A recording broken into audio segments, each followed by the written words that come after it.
because she want to catch Right. us slipping She as trying to catch usual. it. See, She she want to always pass does the net. it.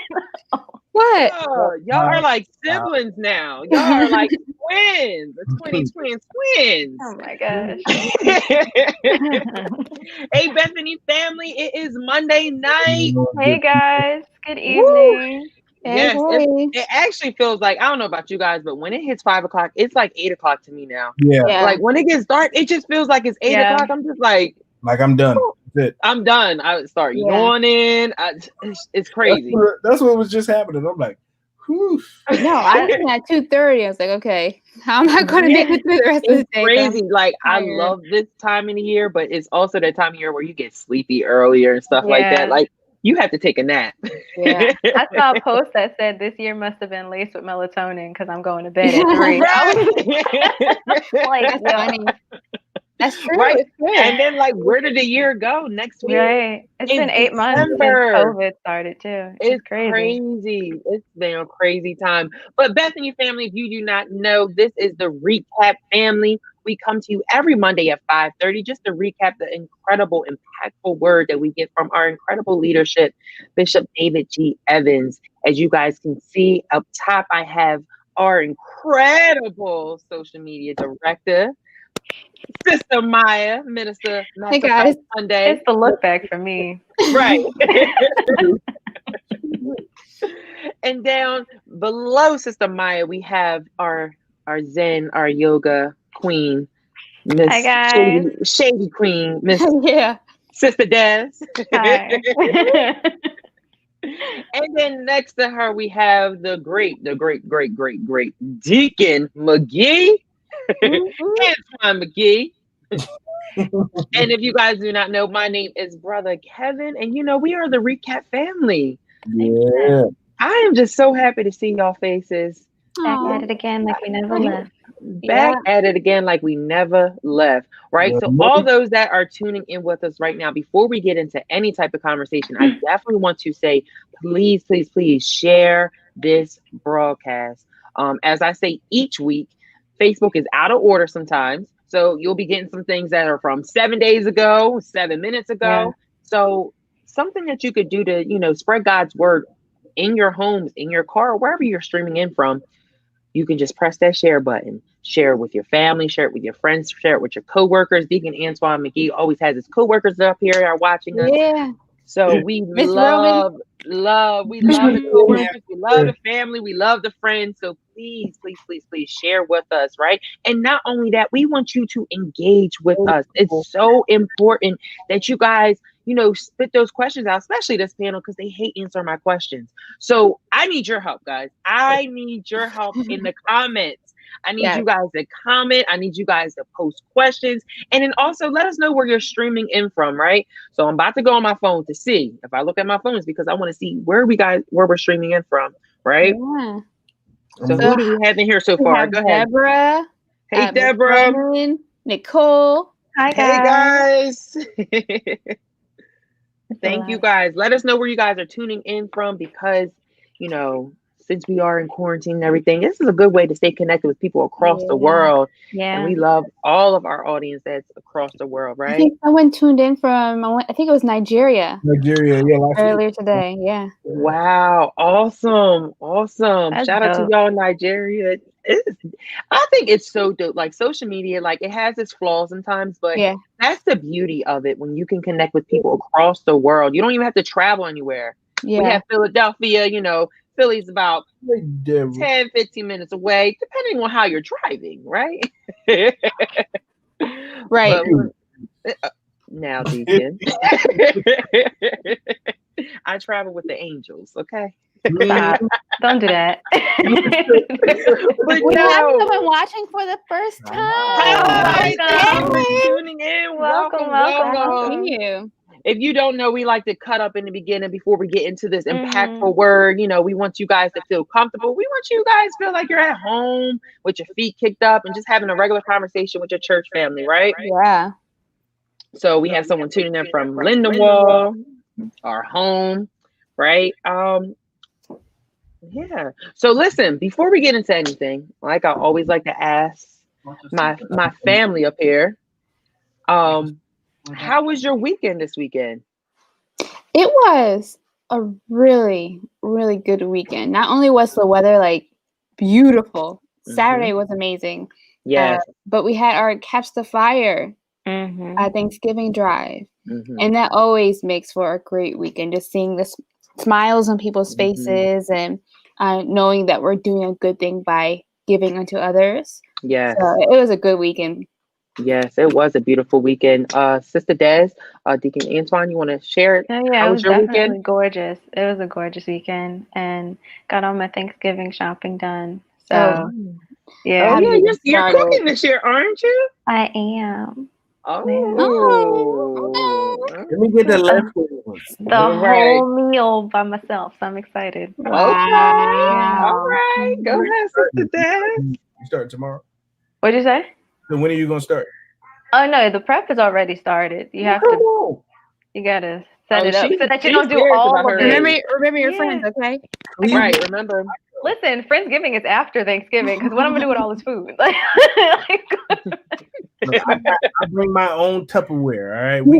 Yeah, because you can't have mine, sir. So that's fine. That's one thing. You do not mess with Black people's Tupperware now. Bring that back. Bring that back. I want my bowls. I want my bowls. When it comes with a kit, make sure it's the right lid. Do not mess with the Tupperware, Oh okay? my goodness. Make sure you clean that little whatever that ring is that come out. Yup. Clean it Like, out. oh my gosh. Wow. Anyway. Miss Renee said she's watching from Cleveland, Ohio. Hey, Ohio. Hey guys. Tuning in. How about you, Deacon Antoine? How was your weekend? It was great. I mean, it was most of it was spent at Bethany, but it was great. You know, I enjoyed my time there. We had good weather. You know, got some homework done. You know, pretty good weekend for me. Praise the Lord. Pittsburgh won. Praise the Lord. But no, I would just piggyback off what Sister Maya said. This weekend was incredible. I love this time of year, not only for the weather, but also for the holidays and our initiatives that we do. And we just came fresh off our Catch the Fire initiative. And if you have not participated in our Catch the Fire initiative, it is life changing. Just being out there, we had 2 locations due to COVID. We couldn't do all of our locations that we usually do every year, but we did have 2 locations. We had Lindenwold High School, where Sister Maya was stationed at, and we also had the Croc Center, where myself and Sister Shania were at. And you know, just being out there, and I want you guys to testify to this too. Just being out there is such an incredible fit. Oh my God! Here's trouble. Hello. Here we go. Oh boy! This is a surprise. Hi, Pastor Nicholas. Hi, Kevin. I got some talk for you about your sister. We'll talk about it later. Okay. Yeah. Okay. I got you. We here. Yeah, because someone called me and told me that Maya was throwing shade at Kevin was Maximized Monday. I heard. That's because I found out she's never seen Home Alone 1 or 2. Right? What else stuff did you say today? And I said, I got to tell Kevin. Well, Kevin doesn't like soup. Maya's so petty. I can let the soup go, but not seeing Home Alone 1 and 2. Like, hello? Of all people, Miss Christmas over here. I mean, I'm just watching better things. That's all. Better Friend. It's a classic. You see? Do you see? Maya, Wait, better so things. That's like one of those Christmas movies that you have to watch around the time. Well, Just like I told Pastor Nick that I'm going to watch it this week. And then I'll be able to. Oh, Maya, you filthy animal. You. Here go Dan. You filthy animal. What did you say, Dan? She said, "You filthy animal, you." She didn't get the reference. See, she didn't get the reference. You don't get I've the heard it. reference. I've heard it before. Yes, I've heard the reference before. I know. My childhood was all messed up. Y'all, I didn't know till this week that the black and white movie that he was watching isn't a real movie. This whole entire time, I thought that was a real movie that they put in the movie. It was something that they shot just for that. Yeah, where the guy had the. Yeah, I thought that was a real movie. That makes sense. Don't you? Doesn't it make you like you go crazy like when you learn things when you get older, like, and you go back and watch it? Yes, crazy. Maya, don't shake your head. You haven't seen it yet. No. I will watch it this week. I promise. He's never had oxtails before. I haven't had. I can agree with. I haven't had. What is wrong with you people? I'm making oxtails for Thanksgiving. What do you mean, you people? So Bishop was talking about toxic people, and we have a few on the panel right now. Y'all stress me out. No, we're not even talking about that. She like, y'all stress me out already. We're talking about you there. We ain't get down there yet, ma'am. Just keep it up there. Don't bring it over here. But no, as you guys can see, our incredible executive pastor, Pastor Nicholas Shady Smith, is on the line with us today. You know, I love when Pastor Nick comes on. We just have a great time, and he is no stranger to our recap on Monday, right? So we are going to get into it. But before we get into everything, I was sharing that Catch the Fire was such a great time. Just being out there, seeing, you know, the people picking up turkeys, even during this time, you know, they were still getting their Thanksgiving meals. And, you know, the cutest thing is like when they were driving up, you had the kids in the back waving, like stuff like that. So it was such an incredible time. So before we get into this, you know, this sermon about toxic people, you know, this week is a special week because it is Thanksgiving. So I would like to take this opportunity for, you know, the people in the comments and the people that are up here on this panel. What are you grateful for and thankful for this season or this year? Family, honestly, for me. Okay. It's family for me. Yeah. Because so much has happened, and you know, you have a moment where you can actually sit back and appreciate the family that you have, the people that are around you, and appreciate that they're still here. Mm-hmm. You know, when so many people have left dramatically, you know, throughout this COVID season, that is the one thing that I thank God for constantly, that my family is okay. Yeah. I agree. I'm thankful for my family too. You know, with everything going on with the coronavirus, you see these numbers and these statistics of people who are dying. You have to remember that these numbers are people. And they're all attached to someone who loves them, their family. So it's especially in this time that I'm so thankful that my family is here and healthy, and that I get to enjoy them each day, even when they get on my nerves. Sister Des? Yeah. I was including you in that, Pastor Nick.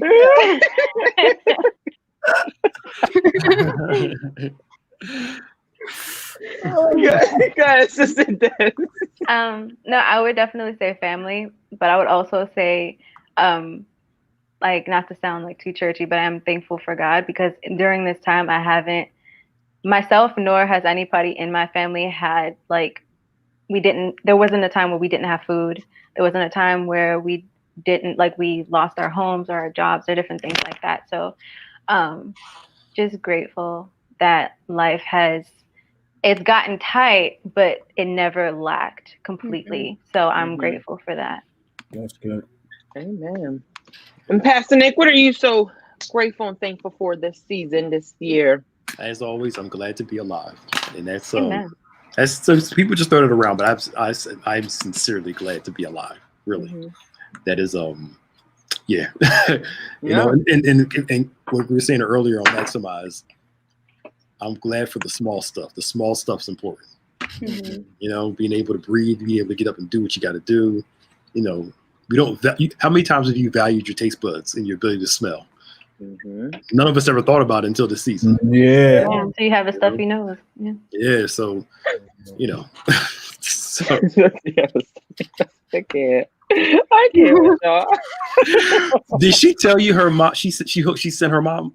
She sucked her mom. She sicked her mom on me. Yeah. I'm at Desiree. I'm at I did not stick my mom on you. I'm at Catch the Fire. You been messing with my daughter, huh? I did not tell that woman to go up to you. And we was talking. I ain't seen your mom since like March or something, or April. And we was talking. I said, you know, this is bad too. She's like, I know she is. I was like, yeah. Wow.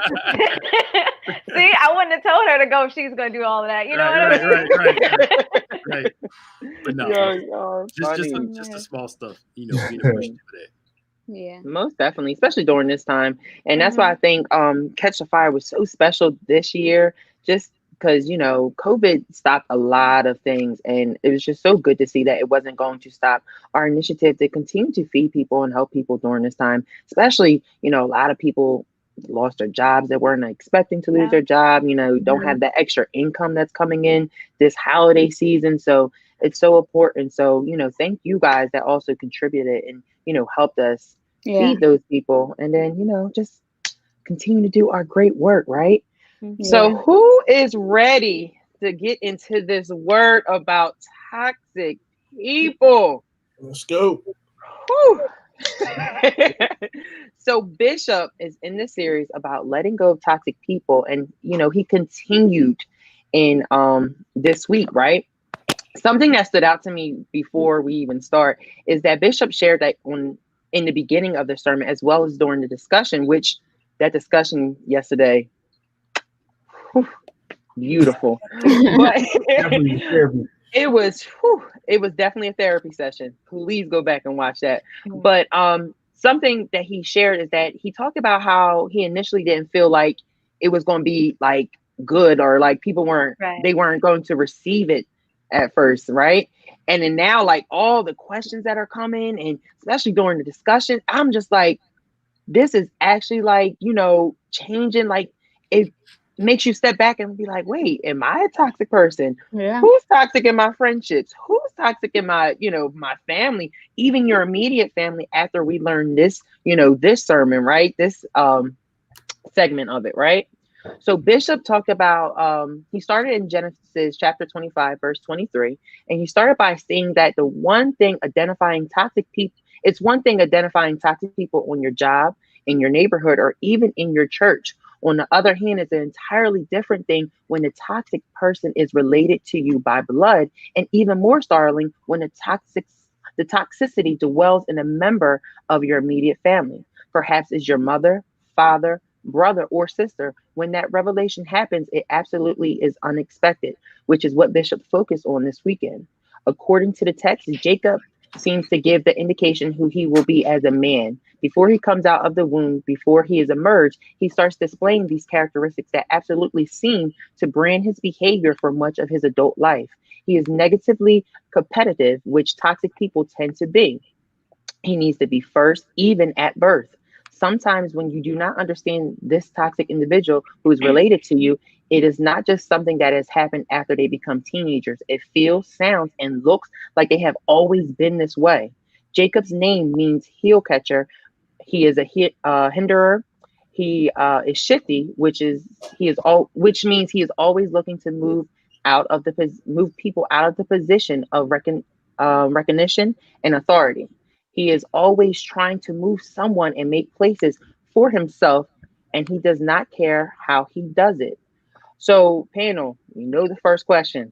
What were your initial thoughts about this additional layer to this series? Also, how did you feel about Bishop using Jacob's story to identify toxic people in your family? I thought it was necessary because a lot of times I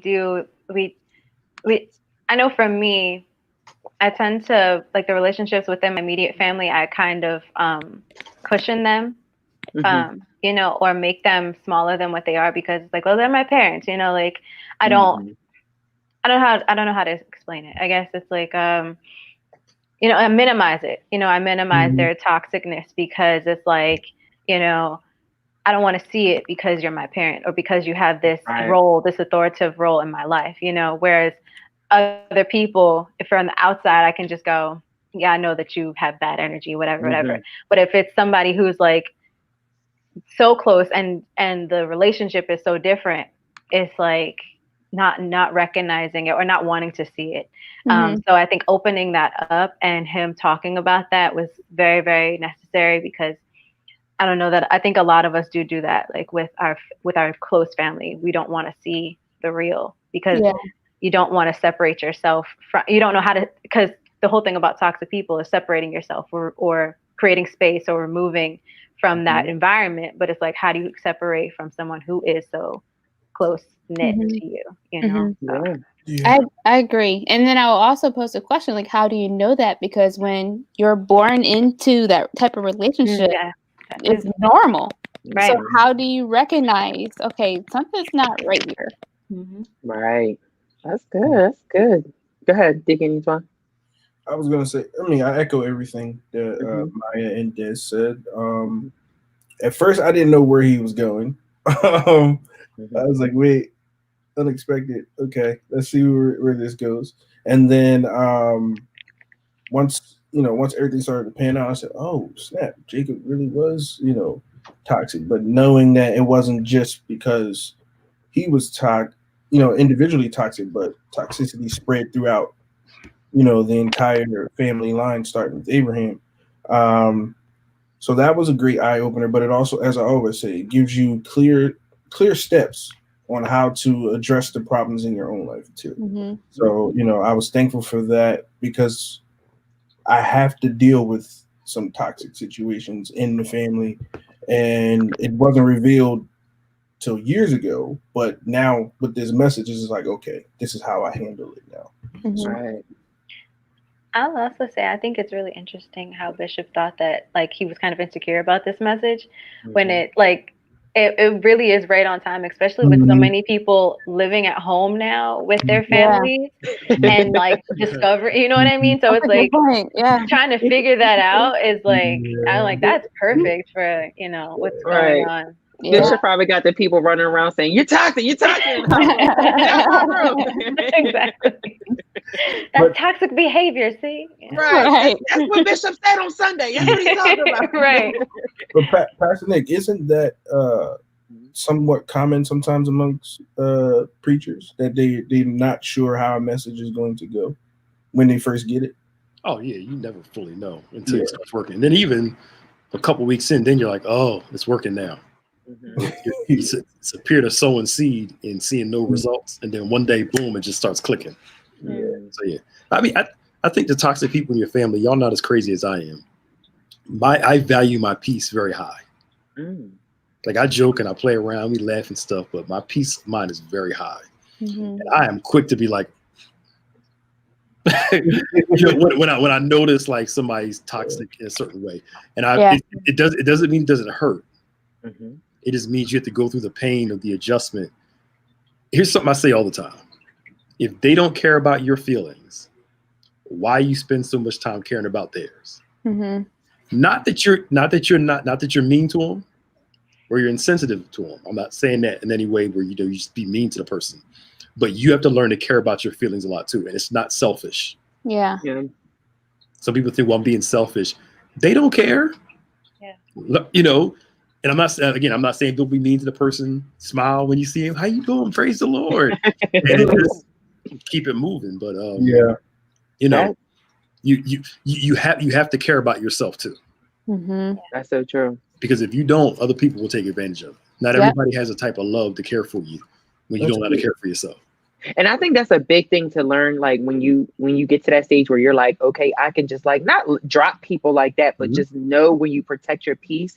That is a gift that I'm still working on because you generally care for people, you want to help people, but sometimes people, like you say, Pastor Nick, don't care. Like whether you're going to help them or not, they're going to find another person that's going, when they show you who they are, believe them. Maya, that's right. Yes, and I think we make that mistake of allowing, like. We should care about everybody's feelings. We care about yours. And there's no guilt in that at all. Yes. So go ahead, Sister Maya, you want to read this? Sure. So real serious question. One of my teen boys said to me after service this week, "Hey mom, I think I am that toxic person. I do most of those things. How can I help him through biblically?" Well, we have the great anointing up here, so we're going to turn it to him. I think that I go re-listen to the messages again. So, because there are answers in it. The other thing too is knowing where your toxic areas are, your flaws, and do a biblical study on those areas. What does God say about unforgiveness? What does God say about insecurities? What does he say about jealousy?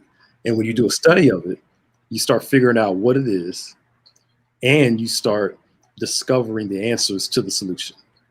The other thing is the spiritual, the psychological part too. Here's the hard part. Here's where the work starts. What's driving this toxic behavior?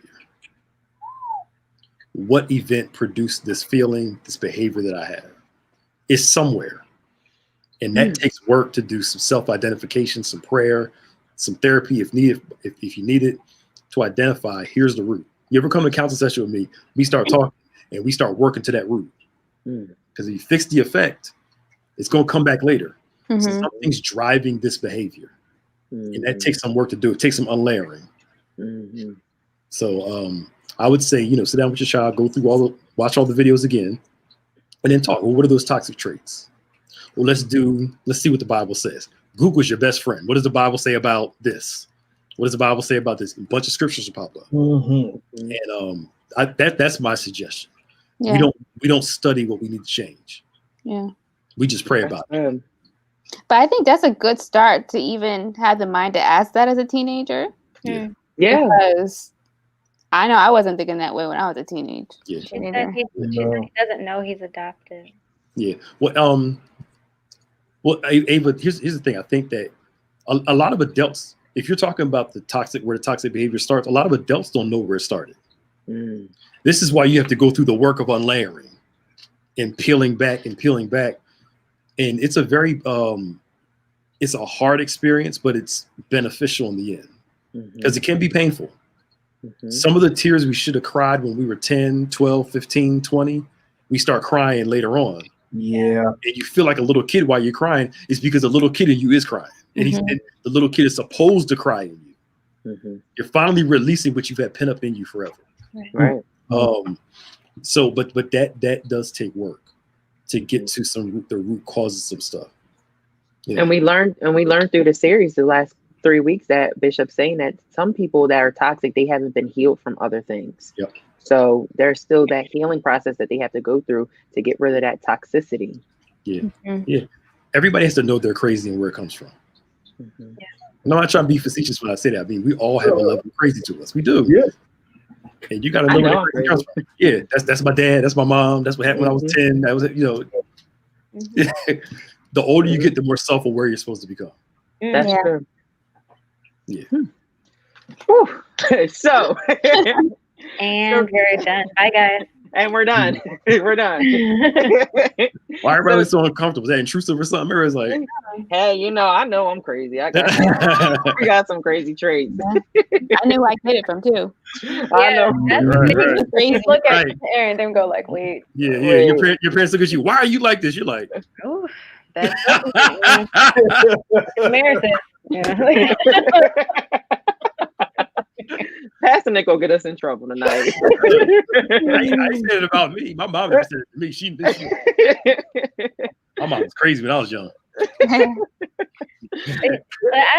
feel insulted though. Like if my mom yells at me and is like, "You're acting like your father," it's like, well, dang, okay. I feel like those things that can be insulting. Let's move on. We gotta move. We'll talk about that later some other time. So there may be other hints as to how this negative dominant emotion may have been nurtured in this home, because there is a clear problem in this house. The Bible says in verse 28 that Isaac loved Esau because Esau will go hunting and bring him something to eat that he loved. Jacob, on the other hand, is a guy that likes to hang around the house. He does not have hunting skills. So as Jacob looks at this dynamic between his father and his brother, Jacob begins to see that the love demand of Isaac is asking for something that he is not equipped to provide. So there is this dysfunction in the house of favoritism that nurtures Jacob's potential for toxicity. So let me ask you guys, how have the actions of close family members nurture individuals' toxicity?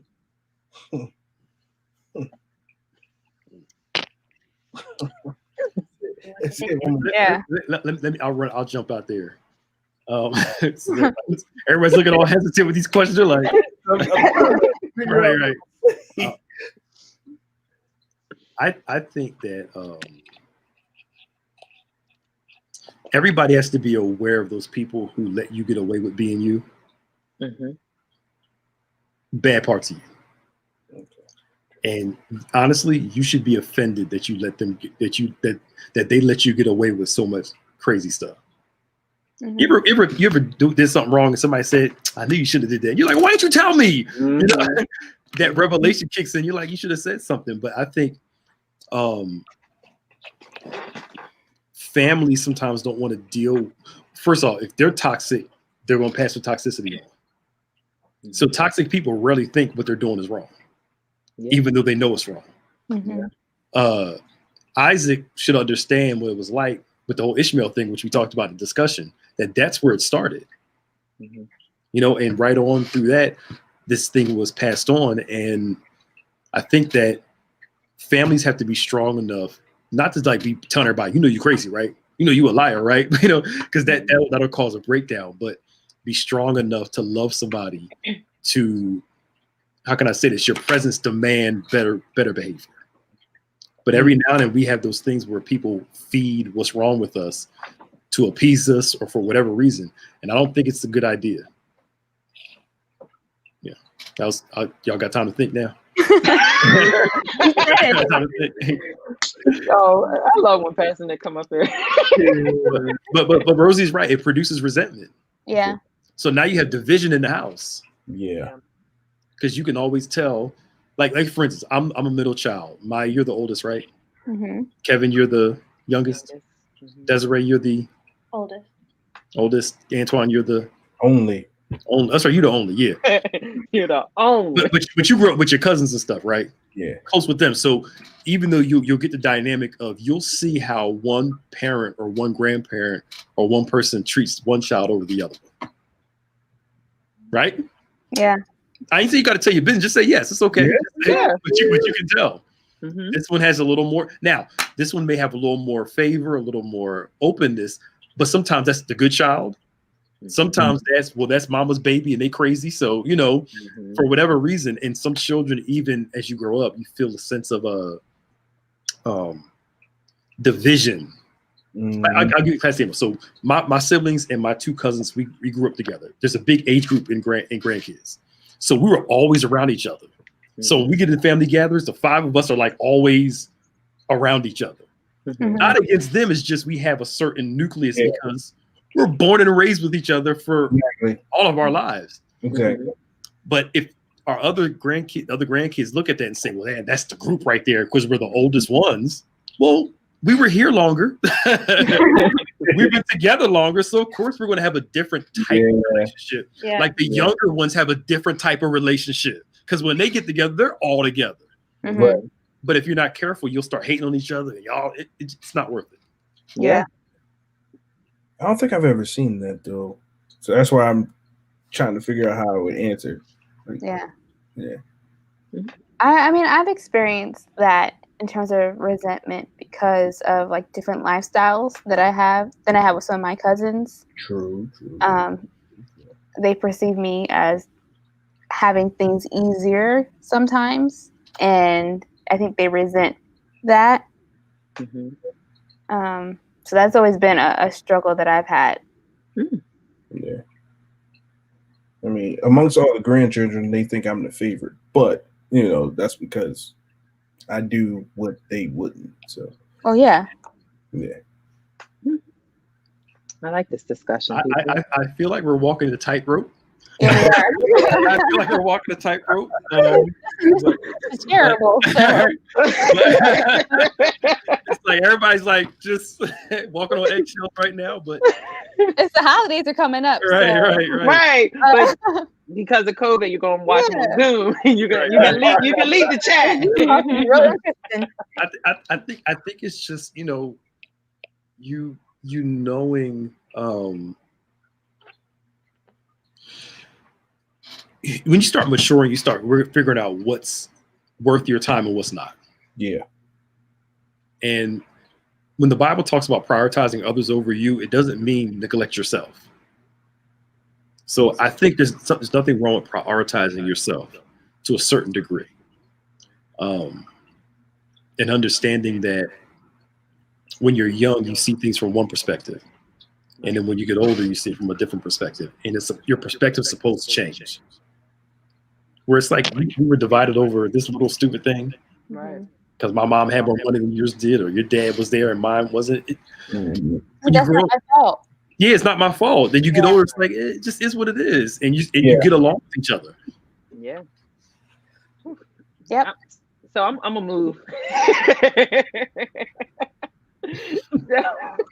Bishop stated that we have to be careful of how we mold individuals' minds and emotions based on favoritism coming from the same parent or the same adult in the same household. On the other hand, parents do not normally choose favorites. Favorites choose a parent. Esau saw what his father liked and provided it. In the same sense, Jacob saw what Rebekah liked and provided it. If you have been accused of being a favorite by another child who may not be a favorite, it is because you may have chosen to serve the parent in a way where you anticipated their needs, discern their wants, and try to satisfy them. The problem in this household, in the text, is that there was no cross-pollination or of attention, no expansion of this choice and the love for their kids. So all of a sudden now, they are in the same family, but divided distinctively, where Rebekah has claimed Jacob and Isaac has claimed Esau. So we kind of got into this next question already, where I was going to ask you guys, what were your initial thoughts about the favorites choosing the parent, right? But I definitely want to ask Pastor Nick, in his opinion, since he is a father, how important is it to you to raise your kids in that way? Like there's no favoritism, but stuff like that, because we just had this conversation about it, right? Now, here's the precarious part about being a parent, right? Every child is different. So every child has different needs. Mm-hmm. And what it looks like is this one child is getting more of this, and this one child is getting more of this. When the parent is actually making an assessment, this child needs more of this. Yeah. Right. So my son, I can just look at him and he'll straighten up. My daughter, on the other hand, it's a little more work, right? But every child is different. So our job, a job of a parent, is to understand what a child's needs are, meet those needs, and then be able to provide in areas of that need. So I'll use an example for a minute. I can understand now why the first child usually gets preferential treatment. I get it, because the child was there longer. There's a new excitement with the adult child, with the first child. So I understand it, but I don't think it's right to prioritize the oldest over the youngest and everybody else. But I understand it. But at the same time, I think, for instance, some of us grew up in families that where the bad child got more attention because they were bad.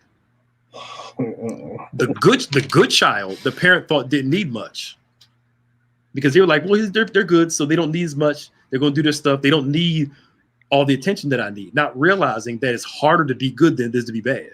Mm-hmm. So you buy the bad child some Jordans, and the good child gets a pair of Reeboks Classics. Not the Reeboks. Which are not. What's wrong with Reeboks? No. I mean, we love Reebok Classics back in the day, but they're not in style now. Yeah. But you get the gist what I'm saying? And yes, the good child is like, well, dang, in order for me to get attention, guess what I got to do? Act bad. And parents do their children disservice by rewarding the bad child over the good child. And the good child ends up resenting the parent and the bad child. Always remember this. My mom also used to always say, there's no rule book for kids. Each one is different. And you got to be wise enough to know what different things they need based off their character and who they are and where they are in life. Yeah. Pastor Nick is just running through these questions. But what do you guys, your initial thoughts of the favorites choosing the parent? I remember he spoke about it before in another message. I forgot which one it was. But it makes sense, because a favorite isn't the favorite because they don't do things. You know, most of the favorites that I know are the ones that are the most responsible. You know, they have to, you know, they have to be there for certain things or a certain time, or, you know, they're across the board accountable in all different areas. That's what makes them the favorite. And as Bishop said, you know, get the honor. So, you know, it just makes sense. Yeah. Yeah. So, did you see Ava said, when can I talk to? She cries. My youngest said I can drop out the windows. We love Ava. We love Ava. But it's true. So real. Every child needs different correction. Yeah. Whipping my behind didn't work on me when I was younger, but taking stuff away was like, you know. That was it. You know, you whip my behind. I'm crying. No, I would cry, but I would go back and do the same thing. My parents call it the peacemaker. It brought peace afterwards. Did your older sister get in trouble a lot? Yeah. That's why. Because smart younger kids learn from their older siblings. Like, ain't doing that. Or watch this. It's not that you become better. You just get more slick about doing what you're not supposed to do. Pastor, you telling my business. My mom is watching problem. That's what it really comes down to. You learn to be slick. Oh my gosh. So Jacob is later driven from his home by Esau's threats, by Rebekah's fears, and by Isaac's demands. His father played favorites, which could explain the dishonor he has for Isaac. Now the story goes something like this. The mother and son plot after Rebekah hears her husband and her son talking about being blessed, and Isaac is setting up the day when he will verbally confess over the son and give him the blessing of the father. Following that, Rebekah goes to Jacob and tells him what she overheard. Now, Rebekah's toxicity is supporting Jacob's toxicity. So in your opinion, how can an individual break apart from the toxicity of a close family member, such as a parent, but still look at them and love them the same way? Is it possible? It's very possible. The way that I'll be transparent. The way that I had to do it was just basically love them from a distance, but also do the reverse psychology, be in their shoes. Mm-hmm. Figure out what contributed to that character trait. And then also noticing that it was within me, giving that parent giving that parent a little bit more grace and understanding, but also not giving them a pass, though, because they always had a choice. You know, if you knew that this happened to you and this is how you felt, why pass it on? Mm-hmm. You know, and then, you know, when it's time to have the conversation, have a conversation. But right now, the main thing is loving them from a distance, you know, and being there when I need to be there. But other than that, that's it. Okay. Anybody else want to chime in on that?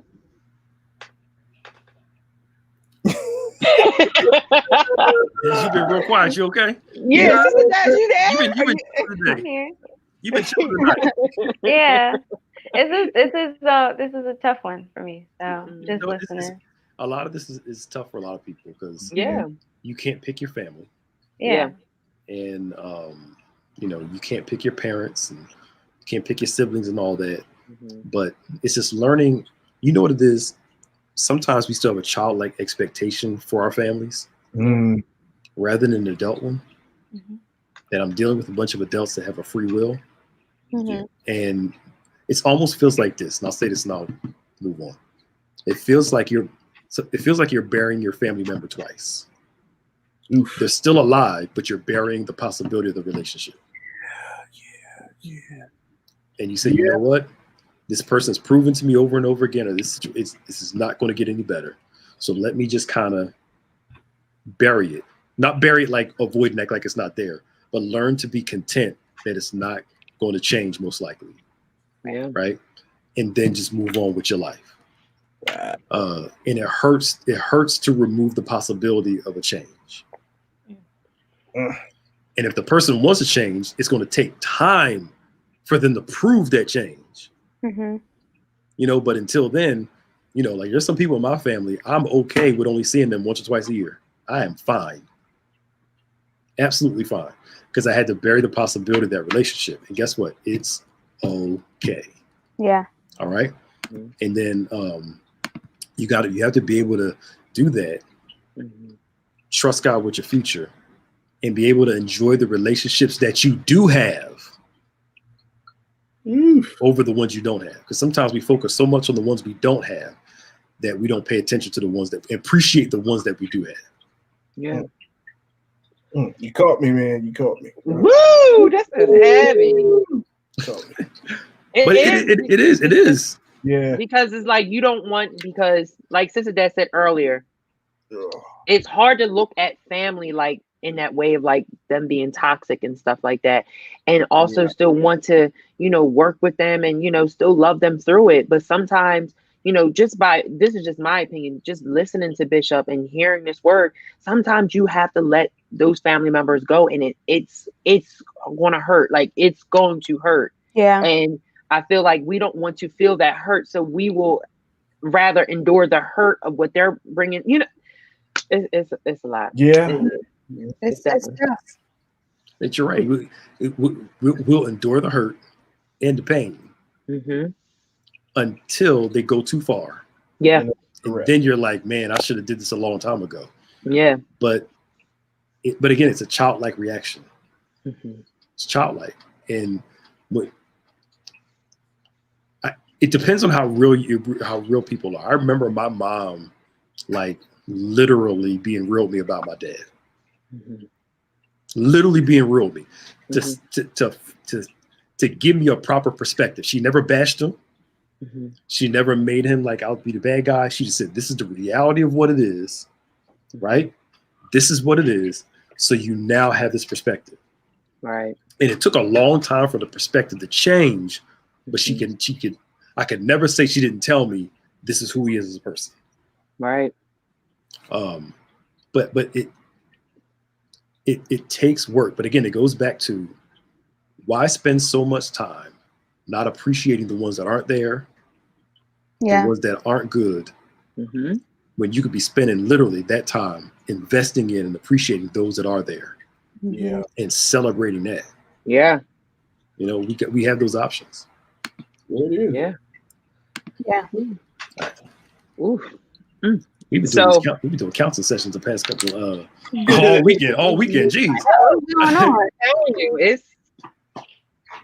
It's needed. It is. It definitely is. So Jacob's toxicity developed into dishonor for his father because insecurity and wounds nurture toxic people. Toxic people are not concerned with what they're doing. They are only concerned with getting caught in what they are doing. In the text, Jacob is not worried about the plan going wrong, nor his integrity. He is only concerned about his father recognizing his voice. So toxic people are not focused on integrity. They are just focused on getting what they want. This means that they will lie or cheat to get what they want, because to them, that means the means justify the end. So we've been talking a lot about other, toxic traits, people being toxic, but let me ask you guys, and Pastor Nick especially, how do we identify our own toxicity? Well, first thing is, most of the time, sometimes we know that we're not doing something right, based off of the result of a thing. If you have good people in your life that will correct you.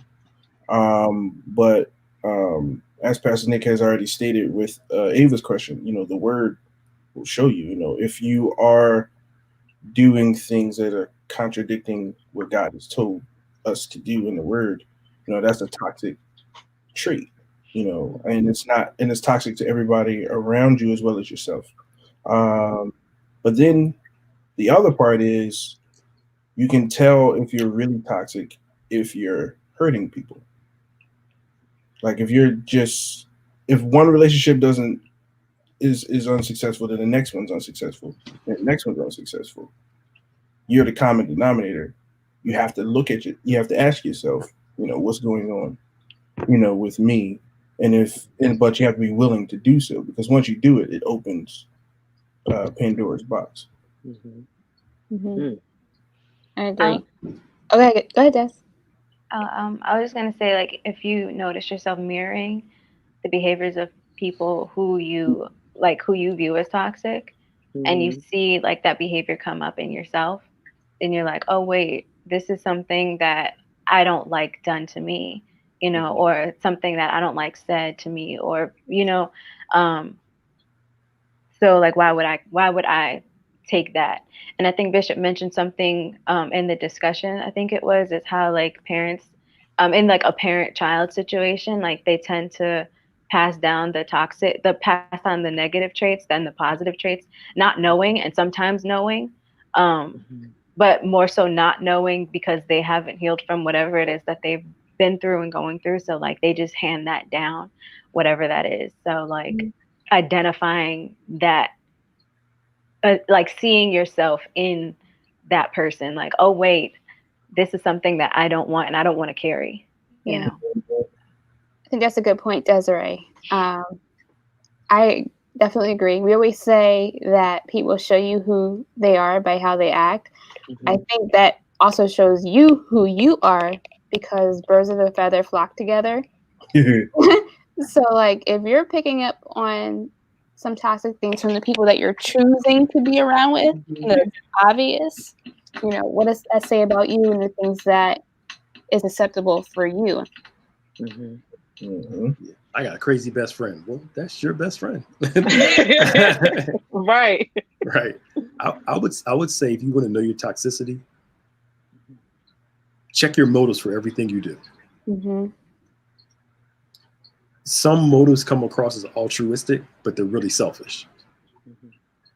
Like, I know some people that love helping people, but the helping people is not about helping the person.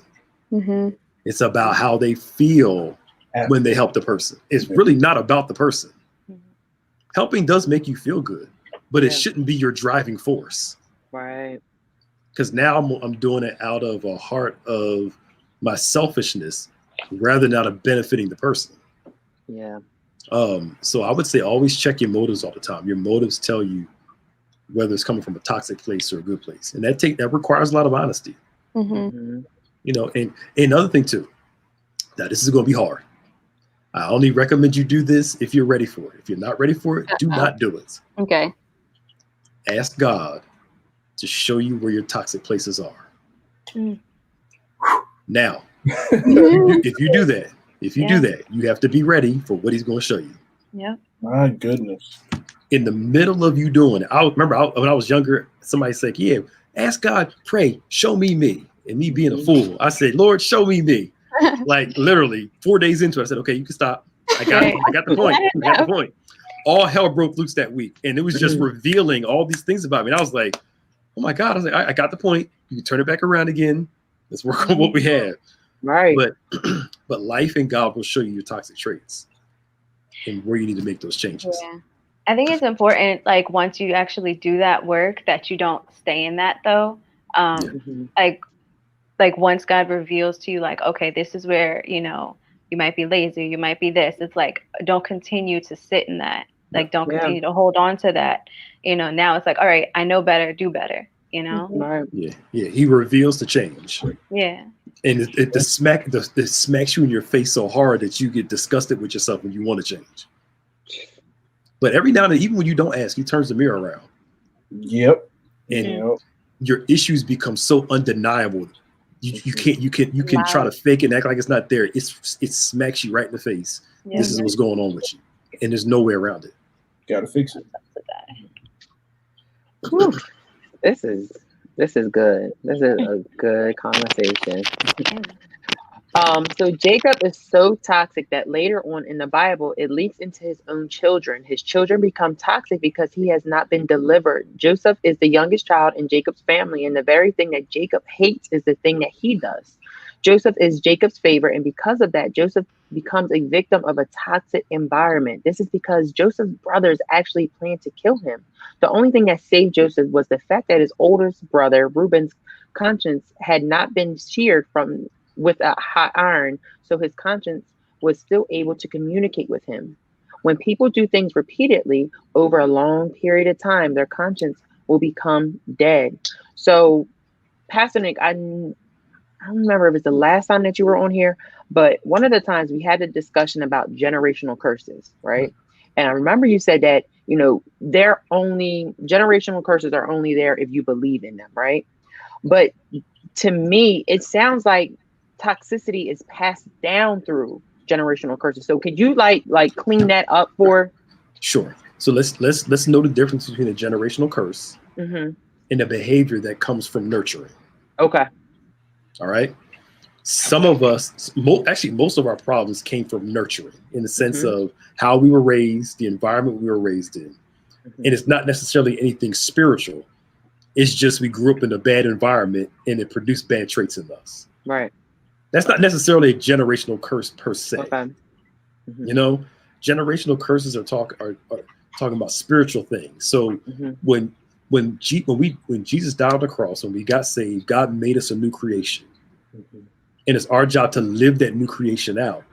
So generational curses are real, but they only work if you believe they're going to work in your life. And watch this. They may be present, but it doesn't mean you have to respond to them. See, deliverance is not always removal. Deliverance is sometimes there's the presence of the thing, but you choose not to become it. You know, so what I mean by generational curse only works if you believe it, is if you believe that this is going to be your outcome, that's when it's going to work. If you don't believe it's going to be your outcome, God has another outcome for you. Right. So some things are just, we grew up in some crazy environments, nurture, and some things can be a spiritual influence, which is a generational curse. You know? Yeah. Does anybody want to add to that? I can't. Oh, that's powerful. That is powerful, but I think that's one of the things that you get confused with about generational curses and stuff like that, because you look, like you say, when you said earlier, you're pulling all the layers off. When you talk to family members, you see that this happened when my parents were young. Now I see it happening now, but it kind of sounds like what you're saying is like generational curses. If you give them life, then it's going to happen. There you go. Yep. There you go.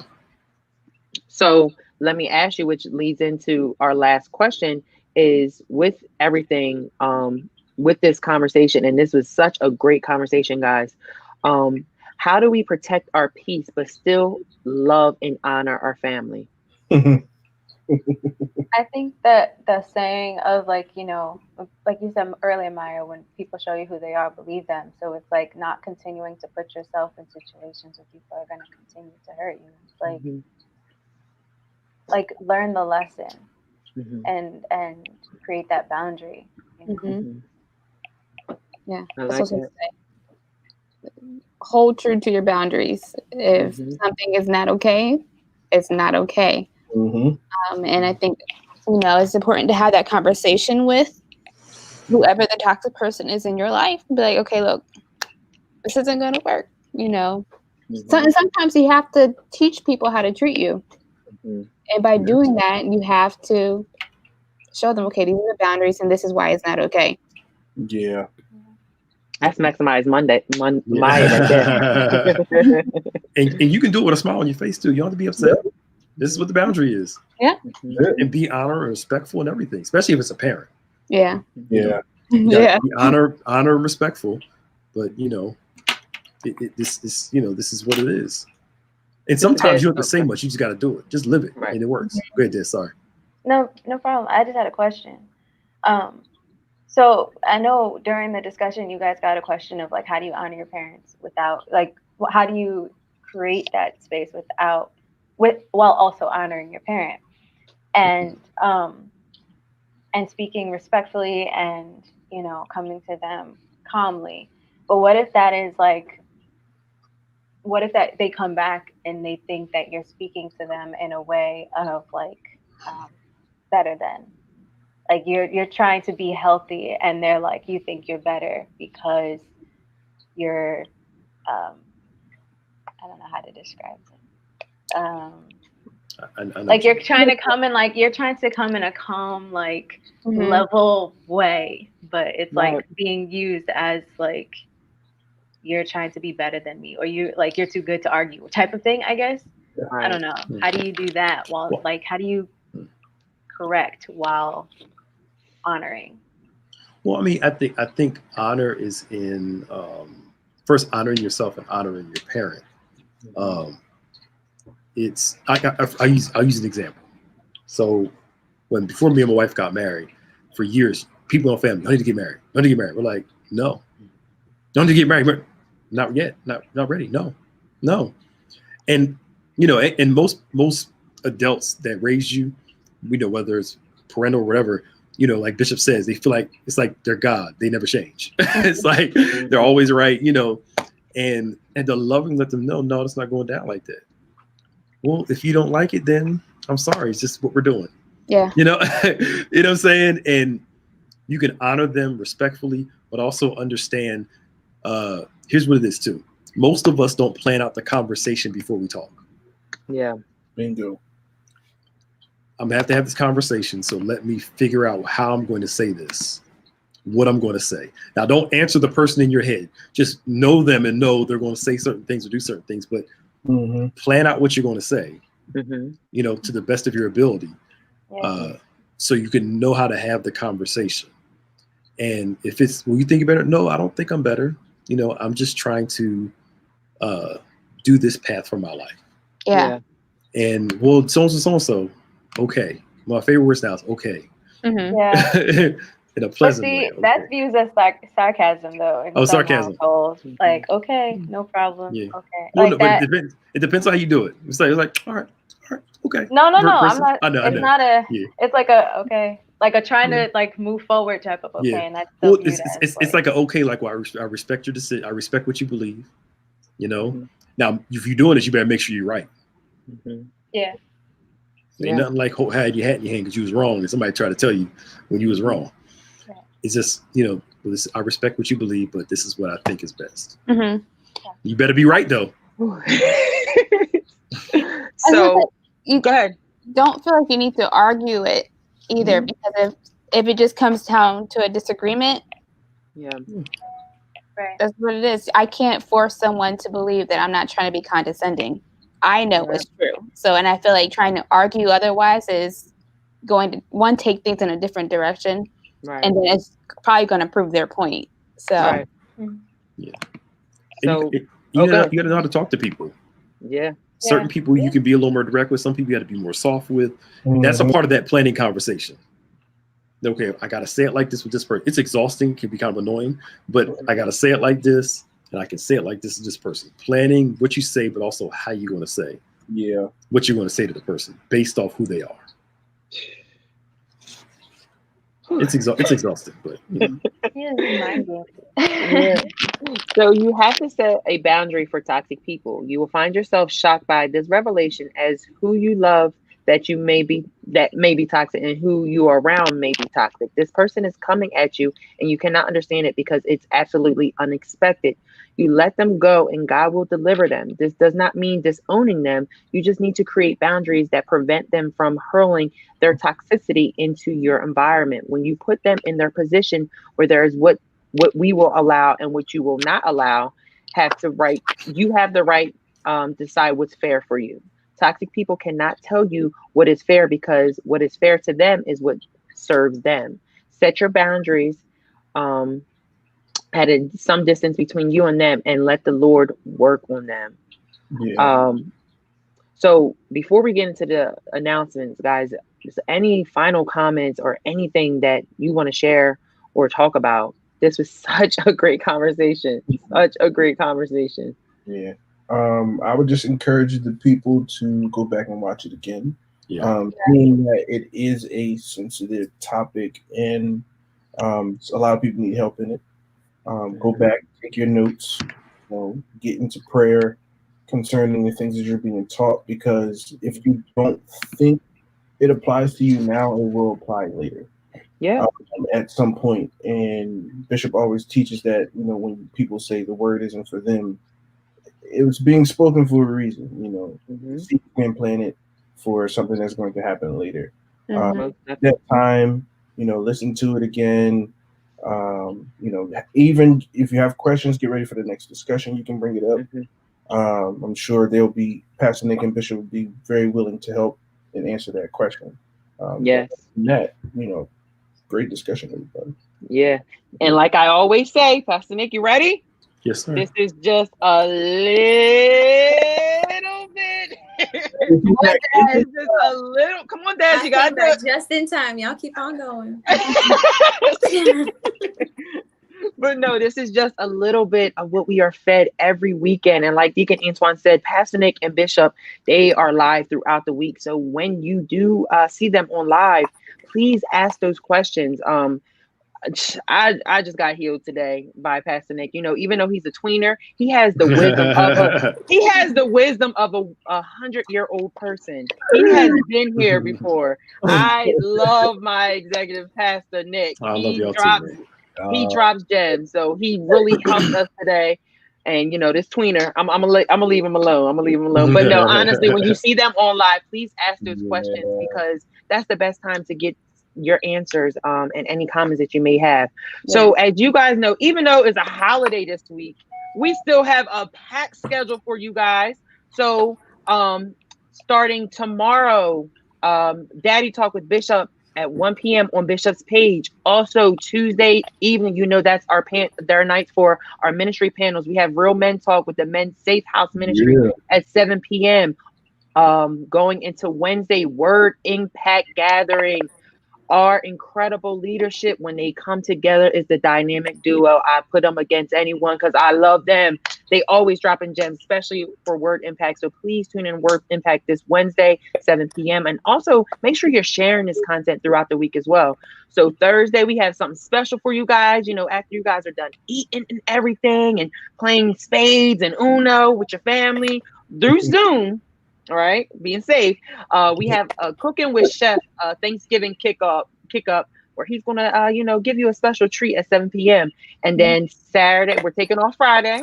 You know, that's surprise. But Saturday, On Point Radio with Bishop and Pastor Nick, drive-in service weather permitted, as well as emerging worship, where Pastor Nick is dropping gems there Saturday evening as well.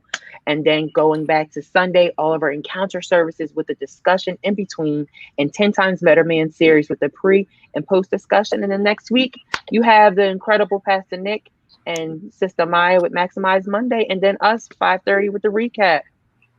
How you play spades through Zoom? I have questions. I don't know. You know, I'm trying to tell people to stay safe, but you know, people don't want to play games. I try to throw that in there. I'm not gonna make it work. we're gonna make it work. We're gonna make it work. But no, thank you guys for all those that tune in. Thank you for your comments, your question, and thank you guys for just being so dedicated to streaming in with us. Like I say every week, this panel, this discussion is only as good as you guys make it, because you guys come in, you share it, and you ask those questions. So we really appreciate you guys, and we love you, and we hope you have a blessed, safe Thanksgiving. All right. Thanksgiving. Any final words, panel? 2 things. I just want to make sure we answer Ava's question. She asked how long are videos left on Facebook to access. They are there, so you can go back and watch them, whenever you're ready. But also, I want to wish Pastor Nick a happy early birthday. Yes! Happy birthday! Happy birthday to you. And we get a dance out too. Birthday to you. Happy birthday. Y'all know I don't like that version of the song. I know. That's why. Pastor Nick, I think we should have a Zoom birthday party for you. Okay, that would be I would be here for church. It's Saturday. If we have driving service, I'm gonna be here. True. Okay, well, got something for you, good sir. Praise the Lord. Yes. Happy birthday to our incredible pastor. And Maya sweet potato pie, Kevin, hold her to it. She's been questionable. Sister Maya, now come on, he didn't drop these gems. He had us up here tearing up. You gotta bless him with 2 pies now. You gotta bless him with 2 pies. Yeah. The last. No, not come 2. On now. My stomach is saying otherwise. Not 2. Look, I gotta get this coat weight off of me, man. Woo. Lord have mercy. Desiree, I don't know how y'all do it, man. What?